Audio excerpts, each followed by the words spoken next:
మహిళలకు సమాన అవకాశాలు సమాన వేతనాలు ఉండాలన్న లక్ష్యంతో అంతర్జాతీయ మహిళా దినోత్సవాన్ని జరుపుకుంటున్నామన్నారు తెలంగాణ మంత్రి సీతక్క.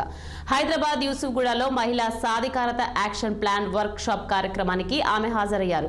ప్రగతికి చిహ్నంగా మొక్కలకు నీరు పోసి వర్క్ షాప్ ను ప్రారంభించారు. అంతర్జాతీయ మహిళా దినోత్సవం సందర్భంగా మంత్రి శుభాకాంక్షలు తెలియజేశారు. మహిళల కష్టానికి తగిన ఫలితం ఉండాలన్నదే మహిళా దినోత్సవ ఆవిర్భావానికి కారణమని ఆమె వ్యాఖ్యానించారు. భూగర్భం నుండి అంతరిక్ష రంగం వరకు అన్ని రంగాల్లో మహిళలు రాణించాలని కోరారు. మహిళల కష్టానికి తగిన ఫలితం దక్కినప్పుడే నిజమైన మహిళా దినోత్సవం అని సీతక్క పేర్కొన్నారు.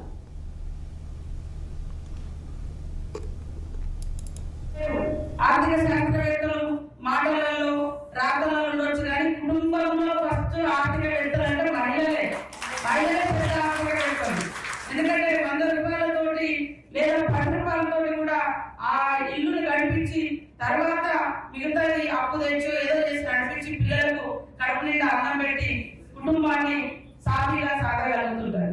కాబట్టి ఖచ్చితంగా ఇంకా మహిళల మీద బర్డెన్ పడకూడదనే ఉద్దేశంతో ఫస్ట్ ఫ్రీ బస్ పెట్టడం జరిగింది. వాస్తవం ఇప్పుడు మీ ఇక్కడికి వచ్చింది.